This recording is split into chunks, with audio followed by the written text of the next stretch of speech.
네, 안녕하세요. 여러분들의 구독과 좋아요로 이 채널이 유지되고 있습니다. 네, 영상 속도는 1.5배를 추천드리는 바이고요. 네, 이번에도 어떤 소식이 나왔는지 간략하게 보고 넘어가도록 하겠습니다. 네, 보시게 되면 중국 도시 봉쇄로 경기 급랭했고 제로 코로나 충격이다 라고도 표현을 하기도 했었고요. 그리고 상하이 봉쇄 50일 만에 점진적으로 개방을 해서 6월 달을 정상화 목표를 갖고 있다고 하는데, 이제 이건 상하이만 해당이 되는 거예요. 네. 그래서 베이징은 상관이 없습니다. 그렇지만 이제 중국의 경제 지표가 이제 달마다 나오는 게 있어요. 뭐 소매 판매, 산업 생산, 도시 실업률, 고정자산 투자인데 4월 달부터 마탱이가 갔기 때문에 아마 이게 2분기 총합 경기 지표가 나오게 되면 이것도 많은 영향을 끼칠 것으로 저는 보고 있고요. 그 다음으로 좀 안타까웠던 국내 소식은 아모레 퍼시픽에서 30억 원대 횡령 사고가 좀 있었다고 합니다. 영업 담당 직원들이 회사 돈을 빼돌려서 투자와 불법 도박 등에 사용해서 적발이 됐다라는 내용과, 그리고 테더 사야가 이제 내용이 좀 나온 게 있었는데 15년도 때부터 달러 상환 요청이 한 번도 문제없이 잘 돌아왔기 때문에 준비금 문제는 없다. 그 대신 이제 준비금 내역에 대한 발표는 없었기 때문에 여전히 미궁 속에 있다라고 볼 수가 있게 되겠어요. 믿음의 영역이라고 저는 좀 표현하고 싶습니다. EU가 러시아 우크라이나 침공으로 올해 경제 성장 전망을 하향 조정했다라는 부분이 있었는데요. 뭐 그럴 수밖에 없는 게 경기는 안 좋은데 금리는 올려야 되는 상황이 나왔고 물가도 생각보다 잡을 생각이 없죠. 네. 왜 그러냐면 잡을 생각이 있었으면 이미 러시아와 약간 우호적인 관계를 좀 하면서 타협점으로 가야 되는데 우크라이나는 싫다 하지. 나머지 국가들에 있는 그런 민심도 생각보다 우크라이나 쪽으로 조금 많이 기우는 것 같기도 하고. 그래서 싸움이 정말 장기전으로 가고 있습니다. 그러니까 어떻게 보면 협상 부분이 어, 먼저 제시를 했던 쪽이 이기는 게임이라고 저는 봐요. 왜 그러냐면 전쟁도 너무 오래 하면 사망자가 너무 많이 늘어납니다. 그 사망자에 있는 또 하나의 가족이 어떻게 될까요? 네. 가족 구성원이 다 없어지겠죠. 그렇기 때문에 저는 웬만하면 뭐가 됐든 간에 빨리빨리 끝나는 게 가장 좋다라고 좀 표현을 하고 싶고요. 헝가리 반대의 EU, 러시아 원유 금수 제재의 합의의 난항을 좀 보고 있다라고 합니다. 뭐 그럴 수밖에 없는 게 과거에도 러시아 가스 의존도 부분을 보게 되면 네, 여기 아까 이야기했던 헝가리 부분이 이쪽이 있어요. 근데 여기에 트루크 스트림이라는 게 이렇게 깔렸죠. 근데 이 헝가리 입장에서도 지금 재정난이 정말 심각하기 때문에 이것을 안 받겠다라고 하기가 너무 어렵습니다, 진짜. 그래서 그것을 다 감내하고 감수하고 할 수가 있냐? 저는 그게 되게 이중적인 스탠스라는 것이죠. 그 다음으로 국가별 기준금리 대부분 올랐다. 그러나 인도는 4% 동결을 했고 역대 사상 최저 수준이다. 그러니까 미국만 좋고 나머지 국가는 별로 좋지 않는다는 거예요. 올해 기준으로는. 내년부터도 미국이 괜찮게 가줄지도 전 잘 모르겠습니다. 근데 올해까지는 일단은 버텨줄 것으로 보여지지만 나머지 국가들이 올해 하반기에도 간당간당 하더라 라는 걸 좀 보셨으면 좋겠습니다. 그리고 최근에 뭐 터키 쪽은 어차피 러시아 편이니까 뭐 상관없고 인도는 생각보다 중립 기여를 박았고 최근에, 그리고 보게 되면 스웨덴과 핀란드 쪽은 이제 나토 가입 쪽으로 완전 적극적으로 좀 바뀌었고, 폴란드나 그다음에 어디지? 이 여기 하나 있었는데 갑자기 기억이 안 나네. 폴란드 쪽은 이제 밸브 잠겼고 밸브 잠그니까는 어디다가 했었냐? 독일 거에다가 이렇게 꽂아서 지금 갖다 쓰고 있고요. 그런 상황입니다. 근데 지금의 이 독, 푸, 영 같은 경우에는 에너지를 제일 많이 쓰는 국가이기 때문에 쉽게 버티기가 어려울 것 같고요. 이탈리아 같은 경우에는 어, 에너지 부분을 다 값싸게 땡겨오는 전략을 제일 많이 했기 때문에 이탈리아 자체에서 에너지 생산을 할 수 있을 만한 그런 갖춘 인프라가 거의 없다라고 합니다. 이 중에 그나마 좀 체력이 되는 게 프랑스 정도가 될 것 같은데 원자력 때문에 원자력도 그래도 불구하고도 좀 많이 부족한 건 사실이다 라고 보시면 될 것 같습니다. 그리고 이쪽은 좀 경제가 좀 덩어리가 좀 크다라고 표현을 한다라고 하면 이쪽 동네는 뭐 다 죽는 거죠. 뭐 어떻게 보면 이쪽 동네는 말할 필요성이 없듯이 뭐 피그스 쪽은 뭐 다 죽으라는 얘기밖에 안 되지 않겠습니까? 네. 엘살바도르 대통령 44개국 만나 비트코인 논의를 했다. 32개 중앙은행과 12개 금융당국을 만나가지고 비트코인 논의를 좀 해보겠다라고 했는데요. 뭐 좋은 소식이 좀 들렸으면 좋겠다라는 생각이 좀 들거니와 그리고 뒤늦은 테라 손절, 신현선 테라 공동 창업자가 꼬리 자르기에 따른 논란이 좀 있었다라고 합니다. 네, 테라 창업자 타이틀을 내세워서 홍보를 하고 했는데 이게 루나 사태가 터지니까 나랑 무관하다라고 입장을 하면서 논란이 조금은 커져가고 있다라는 내용이 있었거니와 그리고 이제 테라의 보상 계획안이 나와서 제가 빠르게 설명을 좀 드리기도 했었죠. 근데 이제 결과론적으로는 대부분 사람들에 따르는 생각은 야 사기치지 말고 제발 좀 떠났으면 좋겠어.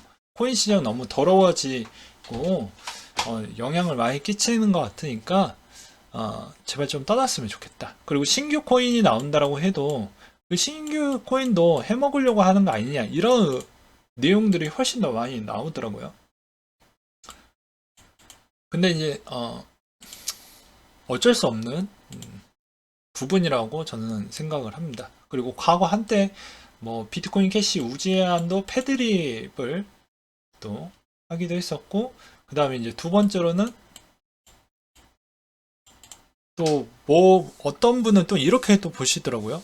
과거 이더리움과 이더리움 클래식과에 따른 그런 분위기가 좀 보여진다. 라고 해서 역발상으로 더 많은 투자를 좀 해볼 생각을 갖고 있다. 이렇게 또 생각하시는 분들도 간혹 계시더라고요. 그건 각자 한번 생각에 맡기도록 하겠고요. 네. 자, 테더 보유자의 회복을 위해서 1000만 USDD를 지원하고 싶다라고 전했던 역시 저스틴 선의 마케팅 능력은 진짜 상상을 초월한다라고 볼 수가 있게 되겠거니와 한국투자공사가 코인베이스 1분기 만에 손절이 많이 났다고 합니다. 코인베이스가 좀 많이 하락을 하기도 했었죠. 그리고 베리 실버트가 디커플링은 굉장할 거야 라고 했는데 뭐 내용이 없습니다. 뭐가 디커플링이 괜찮을 것인지 좀 써줬으면 좋겠는데 그 내용이 없어서 좀 아쉬웠다. 아무래도 이제 조만간에 많이 빠졌기 때문에 반등이 나오지 않겠냐. 뭐 다우와 나스닥 대비에 있는 추정 부분이 많이 괴리 현상이 많이 나왔기 때문에 아무래도 이제는 좀 반등 나올 때가 되지 않았냐. 뭐 이런 이야기인 것 같아요.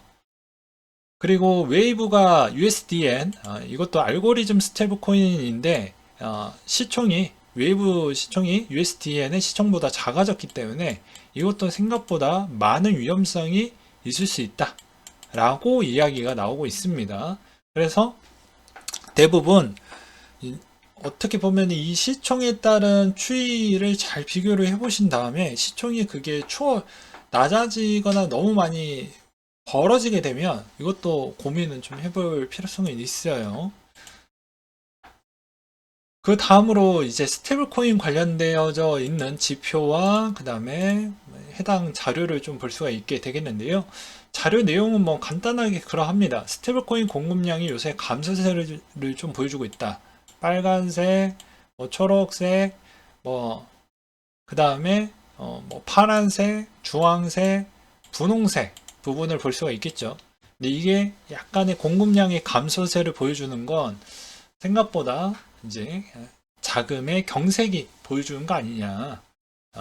어떻게 보면 유저가 들어오지 않고 신규 현금에 있는 현금 보유 비중이 계속 점차 줄어드는 거 아니냐라는 그런 이야기가 또 나와주기도 했었거니와, 그 다음으로는 아무래도 이제 USDC 쪽에 따른 스테이블 코인 쪽으로 움직이는 부분도 조금씩 보여주는 것 같다. 그래서 나중에 시장의 1위가 잠시 바뀌지 않겠냐라는 의견도 있었거니와, 그 다음으로 또 보게 되면 이번 루나가 쏘아 올린 공으로 인해서 아무래도 이제 익명성 스테이블 코인의 프레임워크 기간이 끝나게 되면, 저번에 SEC가 그런 이야기를 또 하기도 했었거든요. SEC 위원장이 이런 이야기를 했어요. 작년에도 한번 했었고요. 올해 초에도 한 번 더 했습니다. 스테이블 코인 규제 부분 좀 정리하고 가자고. 그래서 아무래도 이르면 하반기 정도, 늦어지면 못해도 내년 초 정도 때 언급을 하지 않을까 싶고요. 전체 비트코인 물량의 취득 평단 이하의 역사적 저점이 형성이 됐다라고 합니다. 현재 평단이 24,000인데 이 취득 평단 이하로 내려갔었을 때 회복 기간은 11년도 때 114일, 14에서 15시즌 대략 300일, 18에서 19시즌 133일, 19에서 20시즌은 대세장이었기 때문에 일주일밖에 안 걸렸다고 합니다. 그리고 USDC 스테이블 코인 대량 입금 부분을 보게 되면요, 입금 부분을 보게 되면 비트코인 고점에 50% 하락해서 현재 가격인 29,000 근처에서 많은 종류의 주체들이 매수를 고민하고 있다. 이러한 움직임은 USDC 거래소로 대량 입금을 확인할 수 있다. 그러니까 눈치 보기 장이라고 볼 수가 있겠죠. 그래서 지금은 뭐니 해도 스테이블 코인 쪽으로 돈이 몰리고 있는 추세이다라고 볼 수가 있겠거니와, 골드만삭스가 알고리즘 스테이블 코인 구조적 취약점이 존재를 한다. 규제 가능성이 매우 높을 것 같다라고 계속 이야기에 있는 수위를 계속 높여주고 있습니다. 이 말의 의미는 미국 정부에서 계속해서 개입을 좀 해줬으면 좋겠다. 이 말의 또 다른 의미는 어떻게 보면 이 순간에 USDC가 또 이쪽하고 또 결탁이 되어져 있잖아요. 그러니까 내가 수혜를 다 받겠지라는 생각을 갖고 있는 것 같습니다. 정리만 해줘. 내가 어떻게 해서든 1등 먹을게. 그렇게도 또 들리기도 했었거니와, 코스모스 기반 알고리즘 스테이블 코인 컴포지트를 또 출시를 했다라고 합니다. 그래서 이 컴포지트 또한 과연 어떠한 흐름으로 갈지도 우리는 좀 봐야 될 것 같고요. 그리고 메이커 다오 2주간 다이 공급량이 22억 개, 그리고 커브는 3풀 축소라고 되어져 있는데요. 그만큼 무엇을 뜻하냐면 디파이가 잘 안 들어간다라는 결과론적이라고 보시면 될 것 같습니다. 지난 2주간 다이 공급량은 22억 개 감소했고, 메이커 볼트가 폐쇄되었으며 청산 경매가 257건이나 발생을 했다라고 합니다. 코인베이스는 이더리움 기반의 디압 지원을 하면서 또 NFT 그리고 덱스, 커브 컴파운드 부분을 대출도 이용할 수 있게끔 또 받아주면서 시장 부분을 어느 정도 유동성을 이렇게라도 대체를 해서 가져가려고 하는 엄청난 꿈을 좀 갖고 있겠거니와, 최근에 이제 솔라나 그리고 아발란체 그리고 이제 팬텀, 하나는 또 루나인데 루나는 이제 해골로 해놨죠. 죽었으니까 게임 끝. 나머지는 80%에 가깝고 90%에 가깝다고 볼 수가 있는데, 이 정도면 이제 저렴하지 않나요? 라고 이제 물어보시는 것 같아요. 근데 제가 뭐 그냥 아무것도 모르는 사람이라고 하면 일단 80%에서 90% 구간대에 마이너스가 들어갔으면 최고점 대비, 그러면 사볼만 하다라고 저는 표현을 과거에도 하기도 했습니다. 그리고 비트코인 팬들 테라 충격대 비트코인 대거 저가 매수 들어갔다 라고 하는데요.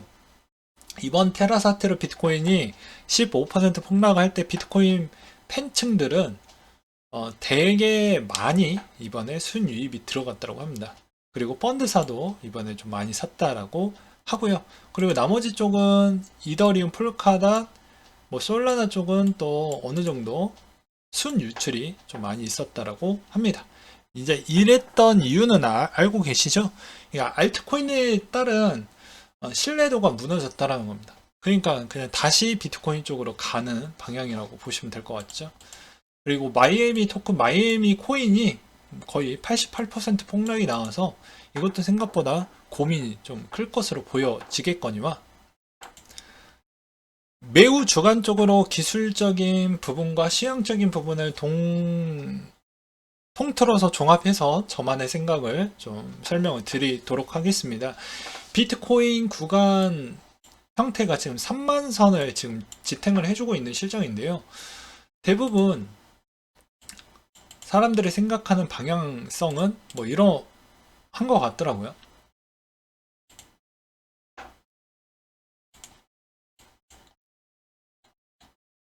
이게 주봉인데, 보게 되면 대부분 2만 밑도 깨질 수가 있다 라고 이야기를 하고 있는데, 저는 가장 안전한 구간대는 아무래도 이 2만 5천과 2만 사이, 또는 좀 더 갭을 열어서 보게 되면 3만에서 2만 사이, 장기적으로 모아갈 수 있을 만한 구간대라고 저는 생각을 하고 있습니다. 왜 그렇게 생각을 하냐? 일단 시황적으로 올해 기준으로만 좀 설명을 하도록 할게요. 올해 기준입니다. 내년 거는 저도 예측 불가능한 영역이기 때문에 올해 것만 좀 설명을 하도록 할게요. 일단은 금리 인상을 하는데, 하반기 부분에 금리 인상에 있는 올릴 수 있을 만한 파워가 점차 떨어질 수밖에 없다라고 보여집니다. 중국의 2분기 지표가 별로 좋지 못하고, 이제는 미국의 다시 한번 감기 시즌이 도래하기 때문에, 독감 시즌이 도래하기 때문에 마스크 벗었잖아요. 그래서 그 시즌으로 인해서 다시 코로나와 또 믹싱이 되다 보니까 잠시 또 주춤을 할 수가 있거든요. 그래서 그렇게 세게 하기에는 좀 어렵다라는 이야기를 좀 보고 싶습니다. 그래서 여름이 최저점대를 좀 찍고 이제 가을에서 겨울 정도가 좀 고만고만하게 보이지 않겠냐라고 생각을 하고 있습니다. 그래서 뭐 7, 8월 달에서 9월 달 사이, 그러니까 3개월 사이가 가장 변동폭이 좀 클 것으로 보고 있는 실정이고요. 두 번째로는 이제 이렇게 보고 있습니다. 2만 선 밑으로는 저는 고려를 안 하고 있는 이유 중에 하나는, 이게 지금 코인온 차트이다 보니까 잘 보이진 않는데, 과거에 제일 많이 올랐었을 때가 2만 1000 정도 선이었기 때문에 웬만하면 2만 1000에서 2만 정도는 지켜줄 것으로 저는 보고 있고요. 기술적으로는. 그리고 뒷받침 근거는 대부분 이 2만 선이 깨지게 되면 어떤 현상이 일어나게 되면 ETF가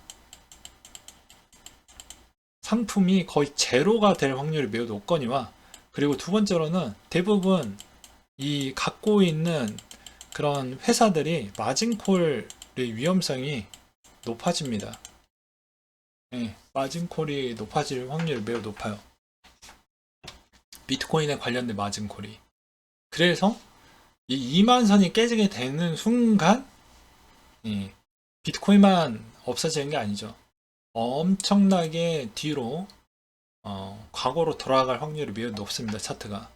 그래서 2만 선은 최대한 지켜줄 확률이 매우 높다. 왜 그러냐면, 자, 여기 만에서 2만 사이 제일 기관들이 제일 많이 샀습니다. 그리고 2만에서 3만 사이도 제일 많이 샀어요. 그럼 이 층에서 일단 3만 근처에 내려왔다라는 것만으로도 되게 이제 기관들이 좀 애매모호한 지금 스탠스에 갖고 있다라는 겁니다. 그러면 기간이 이때 동안 뭐 저번 영상에서도 설명을 드리기도 했지만, 자료를 보시게 되면 자료를 보시게 되면은 여기에서도 이번에 기가 투자자가 36% 이상 암호화폐에 투자를 하면서 그만큼 다우와 나스닥이 생각보다 커플링하게 갈 수밖에 없었던 이유가 그런 거라고 보시면 될 것 같습니다. 그래서 생각보다는 시황적으로도 거의 2만 부분은 거의 다 지켜준다. 만약에 이 2만 구간대를 만약에 깨버리고 밑으로 만약에 내려간다 라고 하면 거의 불가능할 확률이 매우 높다. 그렇지 않을 확률도 있지 않냐라고 이제 반론을 할 수도 있겠죠. 근데 그게 왜 안 되냐면, 미국의 금리 인상 속도가 생각보다 가파르기 때문에 대부분 회사들이 생각했던 패턴 대비보다는 예측이 좀 어긋났습니다. 그래서 대부분 글로벌 기업들이 인력 구조 조정을 하고 있습니다. 아마존, 애플, 뭐 구글 다 인건비 조정을 좀 하고 있고요.